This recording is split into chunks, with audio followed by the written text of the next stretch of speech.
네, 안녕하십니까. 지금부터 2025년 1사분기 가계신용에 대한 기자 설명회를 시작하겠습니다. 오늘 설명은 김민수 금융통계팀장님께서 해주시겠습니다. 안녕하십니까. 경제통계 1구 금융통계팀 김민수 팀장입니다. 먼저 2025년 1사분기 가계신용 잠정치 편제 결과에 대해 말씀드린 후 기자분들의 질문을 받도록 하겠습니다.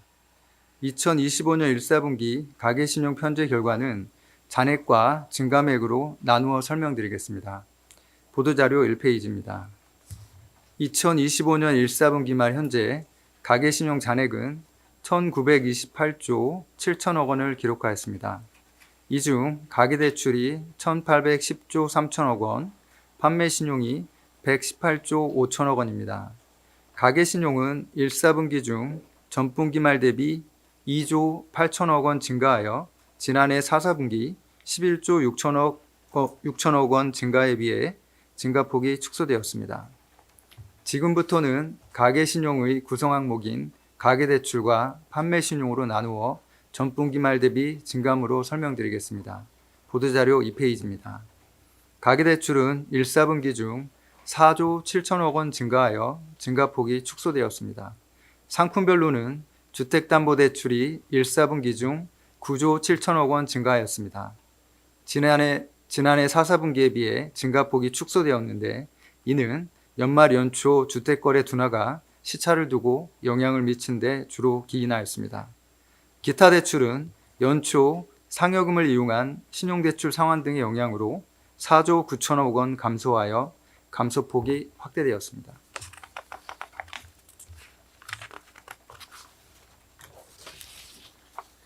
(1사분기) 중 가계대출 증감을 금융기관별로 살펴보면 예금은행 가계대출은 1사분기 중 8조 4천억 원 증가하여 증가폭이 확대되었습니다. 지난해 4사분기 가계대출 연간 목표를 맞추기 위한 은행권의 대출 관리가 연초 들어 목표액 재설정과 함께 다소 완화된 데 따른 영향입니다. 비은행 예금 취급 기간의 가계대출은 1사분기 중 1조 원 증가하였으며 주택담보대출을 중심으로 증가폭이 크게 축소되었습니다.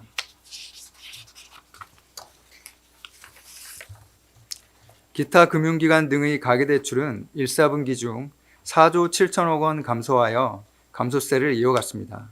이는 주택도시기금의 자체재원 주택담보대출과 주택금융공사의 보금자리론 유동화분 등이 순상환되고 있는데 주로 기인하였습니다.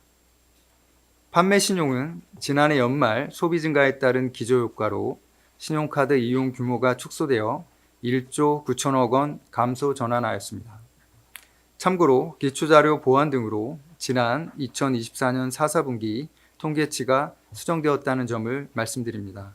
이에 따라 2024년 4사분기 중 가계신용은 기존 13조 원 증가해서 11조 6천억 원 증가로 수정되었습니다. 이상으로 2025년 1사분기 가계신용 잠정치 편제 결과에 대한 설명을 마치겠습니다. 네, 지금부터는 질의응답 시간을 가지겠습니다. 질문을 하실 때에는 소속과 성명을 말씀해 주시기 바랍니다.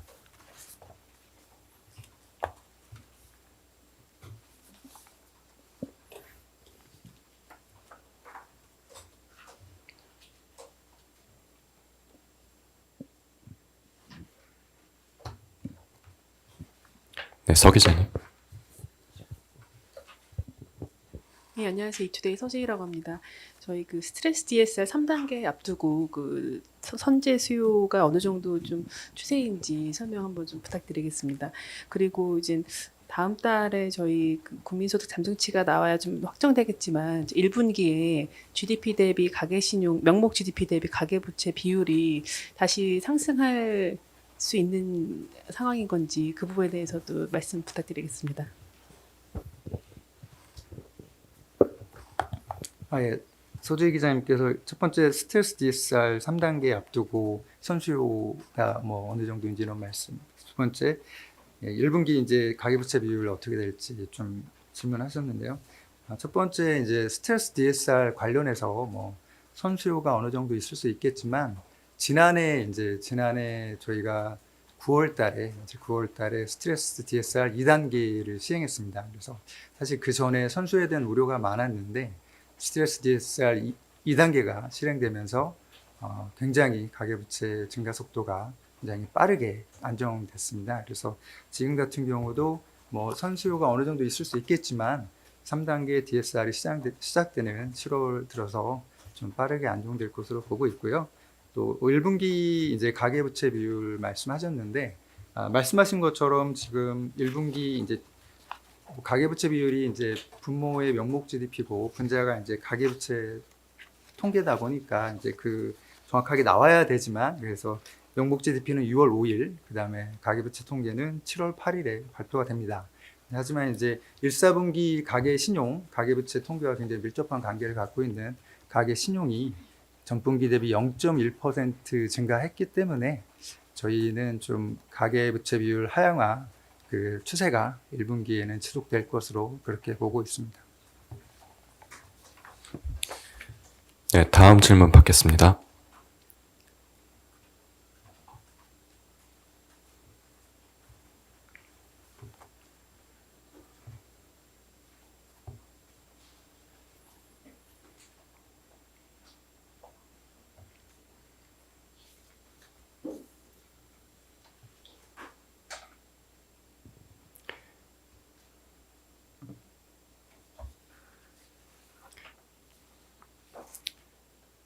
네, 질문 없으십니까?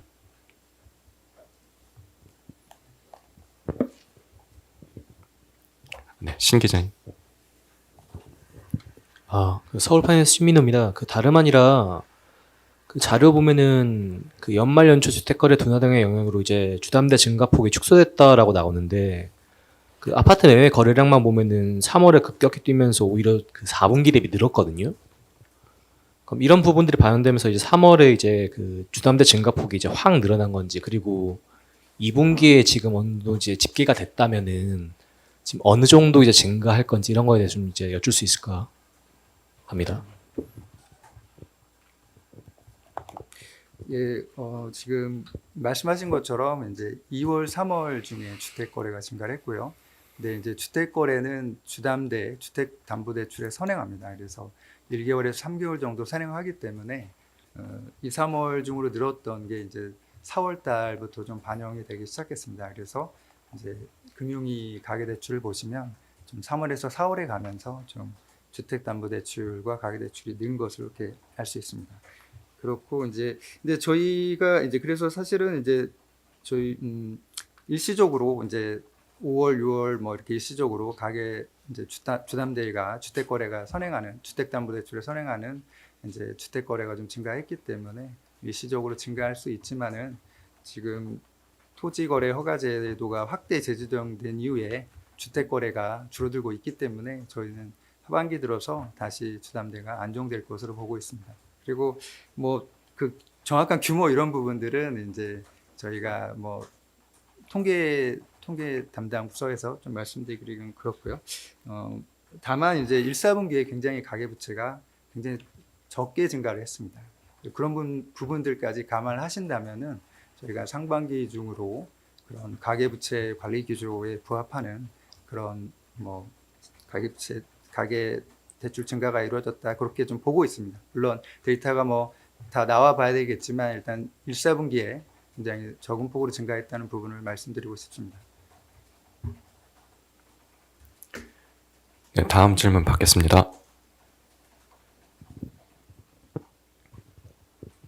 네, 임 기자님.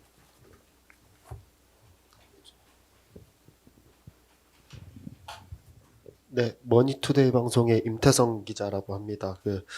저기 판매 신용이랑 기타 대출이 조금 줄어든 게 이게 기타 대출 같은 경우는 계속 줄어든 것 같긴 한데 판매 신용이 줄어드는 게 이게 계절적인 이게 연말에 좀 소비가 많아진 이후에 계절적인 요인인 건지 이게 예년과 비교했을 때는 뭐 그렇게 소비 침체라고 볼 정도로 심각한 수준으로 볼 수 있는 건지 그런 게 좀 궁금합니다. 예, 그 판매 신용 관련해서 주셨는데요. 일단은 이제 4, 4분기 같은 경우는 연말 소비가 증가하기 때문에 이제 카드 사용액이 많아지겠죠. 이제 그런 영향이 있고 1, 4분기에는 그런 기저효과 때문에 좀 감소하는 그런 효과가 있습니다. 이제 예년과 비교했을 때는 좀 뭐 감소폭이 적기 때문에 이걸 소비 침체로 볼 수 있는지 이렇게 여쭈어보셨는데요. 일단 저희가 사실은 이제 1, 4분기 그 민간 소비 데이터가 나왔습니다.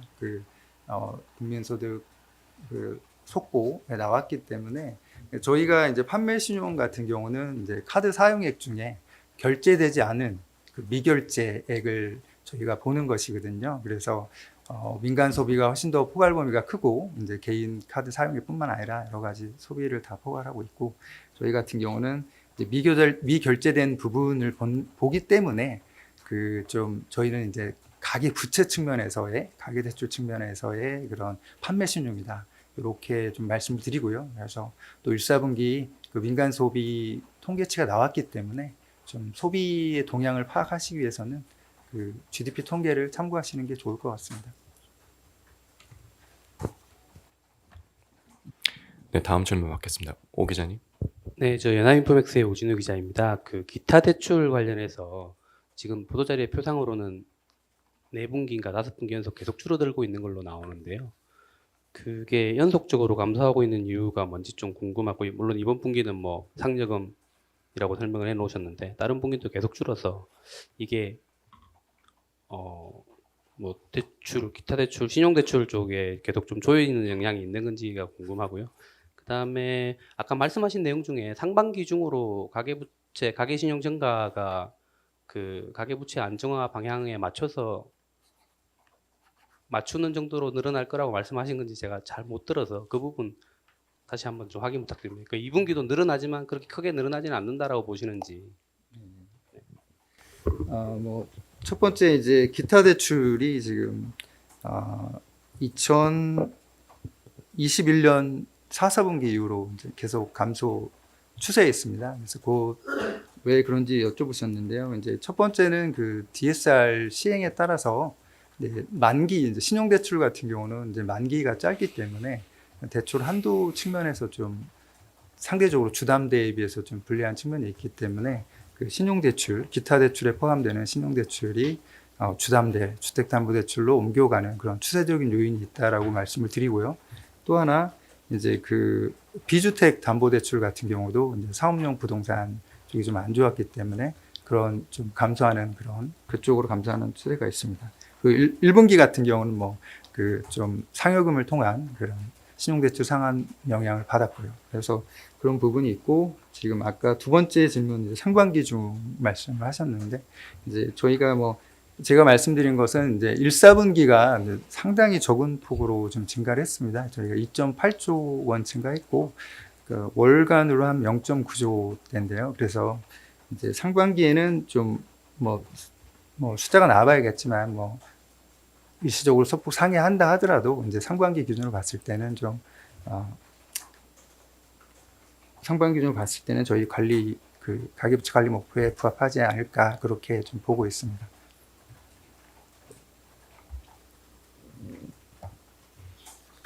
네, 추가 질문 있으십니까? 네, 서 기자님. 하나 좀 여쭙고 싶은 게 그럼 저희가 지금 금리 인하기에 있어서 이제 금융 여건 변화에 따른 대출 증가도 좀 우려가 있었는데 그럼 1분기까지 봤었을 때 저희 기준금리 인하로 인한 금융 여건 변화에 따른 대출 증가에 대한 우려는 뭐 사실상 없다고 좀 봐도 되는지 그리고 그것과 관련한 우려가 이제 지금 저희가 금리 인하기에 있으니까 앞으로도 좀 가계부채 같은 경우에는 앞으로도 좀 우려를 좀 안 해도 되는 그러니까 금리 인하에 대한 영향을 좀 상당폭 안 받을 수 있는 부분인지 좀 궁금해서 더 추가로 여쭙겠습니다. 예. 뭐 그 가계대출은 뭐 잘 아시겠지만 이제 대출 금리뿐만 아니라 뭐 부동산 매수 심리라든가 거시경제 상황 뭐 이런 다양한 요인들의 영향을 받습니다. 근데 최근에 이제 뭐 미중 무역 전쟁이라든가 대내 불확실성이 좀 높은 상황이고 그리고 이제 5월에 전세 대출 보증 비율이 좀 하향 조정됐습니다. 그리고 7월에 이제 스트레스 DSR 3단계 시행이 예정돼 있고 정책 당국의 이와 같은 거시 건전성 강화 기조 등을 감안했을 때 저희는 뭐 그 하반기 들어서 좀 가계 대출이 좀 대출의 증가세가 둔화될 것으로 보고 있다 이렇게 말씀드리겠습니다. 네, 추가 질문 있으십니까?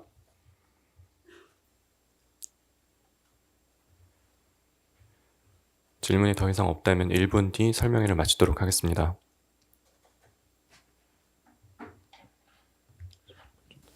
제가 한마디 더 붙이면, 하지만 이제 아까 이제 물론 이제 이런 뭐 대내 불확실성에 대한 금융 완화 기조는 뭐 언제든지 부동산 불안 요인으로 작용할 수 있기 때문에 정책 당국이랑 한국은행은 면밀하게 모니터링을 하고 있다는 말씀을 좀 덧붙이겠습니다.